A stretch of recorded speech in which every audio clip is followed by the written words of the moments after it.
tinggal beberapa hari lagi kita akan meninggalkan bulan Syawal dan kemudian kita akan masuk kepada bulan yang mulia, bulan yang sangat agung, yaitu bulan Ramadan, bulan yang penuh berkah, bulan yang penuh ampunan. Maka tidak bosan-bosannya kita di pertengahan bulan Sya'ban, sudah kita lewati setengah bulan yang lalu di bulan Sya'ban. Pertanyaan, apa yang kita berbuat selama bulan Sya'ban yang telah berlalu? Apa yang kita lakukan? Inilah pentingnya seorang mukmin muhasabah. Belasan hari sudah kita lalui, dan di tempat ini ana mengatakan mari kita perbanyak tatkala itu, bahkan sebelum masuk bulan Sya'ban, perbanyak amalan, berpuasa, melatih perbanyak puasa sunnah, qiraatul Quran, berbuat ketaatan kepada Allah Subhanahu wa taala, terkhusus di bulan Sya'ban. Maka mari kita tanya, muhasabatun nafs, sudah sejauh mana amalan kita yang kita lakukan di bulan Sya'ban? Kaum muslimin wa zumratul mukminin rahimani wa rahimakumullah. Di antara rahmat Allah Subhanahu wa taala yang Allah berikan kepada kita, yaitu Allah jadikan waktu-waktu yang mulia, musim-musim ibadah. Di antara waktu yang mulia dan musim ibadah adalah Ramadan. Ini bentuk rahmat Allah Subhanahu wa taala yang Allah berikan kepada kita. Maka hendaklah kita berbahagia. Bukan malah sebagian orang sedih karena dia harus dihalangi dari sarapan pagi, mungkin karena kalau masuk bulan Ramadan nggak boleh lagi sarapan pagi, tidak bisa menikmati makan siang. Kita seorang mukmin harus berbahagia. Dan Nabi SAW tatkala masuk bulan Ramadan beliau mengatakan, atakum syahrul Ramadan syahrun mubarak, telah datang kepada kalian bulan Ramadan, bulan penuh berkah. Beliau sambut bulan ini dengan penuh bahagia. Kaum muslimin sidang jamaah salat Jumat rahimani wa rahimakumullah, maka kita hendaknya bersyukur kepada Allah Subhanahu wa taala dengan masih Allah berikan kepada kita kesempatan untuk berjumpa, untuk bertemu dengan bulan Ramadan.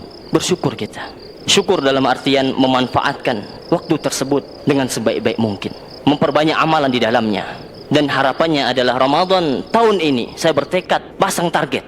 Ini diantara untuk mempersiapkan kualitas ibadah kita di bulan Ramadan, yaitu pasang target. Kalau tidak ada target, dia akan lakukan seperti hal biasa, seperti bulan-bulan yang lain di luar Ramadan. Targetkan minimal saya khatam membaca 30 juz selama 1 bulan. Kalau bisa 2 kali. Dan target-target seterusnya, ibadah-ibadah. Saya tidak akan meninggalkan sholat duha. Saya tidak akan meninggalkan qiyamul lail, sholat tarawih. Pasang target. Bila perlu catat target-target di bulan Ramadan. Setelah selesai bulan Ramadan, kita evaluasi seberapa jauh target itu tercapai. Beginilah seorang muslim. Bukan hanya target-target dunia saja, tapi target akhirat, terutama di bulan Ramadan. Kita catat, kita tentukan target-target di bulan Ramadan. Bulan Ramadan atau puasa di bulan Ramadan itu termasuk rukun Islam. Oleh sebab itu, amalan yang paling agung diantaranya adalah dalam Islam selain sholat, yaitu puasa di bulan Ramadan. Kemudian diantara keistimewaan bulan Ramadan adalah disyariatkannya sholat tarawih berjamaah di bulan ini. Tidak ada di bulan-bulan yang lain disyariatkan sholat tarawih kecuali di bulan Ramadan secara berjamaah. Nabi SAW bersabda, man qama ma'al imami hatta yansarif kutiba lahu qiyama lailatin. Barang siapa yang berdiri bersama imam melaksanakan salat tarawih, maka dia dinilai, dicatat oleh Allah Subhanahu wa taala sebagai orang yang mendirikan salat semalam suntuk. Kemudian di antara keistimewaan di bulan Ramadan, dari sekian banyak keistimewaan, kebaikan-kebaikan dibuka oleh Allah Subhanahu wa taala. Itu ditandai dengan futihat abwaabul jannah, dibukanya pintu surga. Itu artinya di antara penafsiran ulama adalah dibuka pintu-pintu kebaikan.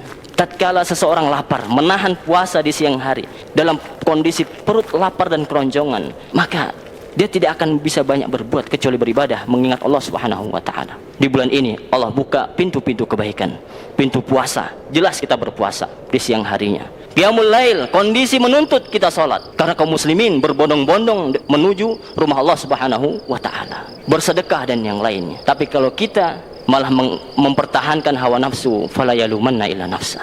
Syaqiyun abd, kata Nabi SAW, sungguh celaka, merugi seorang hamba yang mendapati adraka Ramadan, dia mendapati bulan Ramadan, fansalakha minhu, dan dia keluar dari bulan Ramadan, falam yughfarlah, dan dia tidak diampuni oleh Allah Subhanahu wa taala. Syaqi, kata Nabi SAW, orang yang seperti ini, naudzubillahi min dzalik, merugi, kata Nabi sallallahu alaihi wasallam.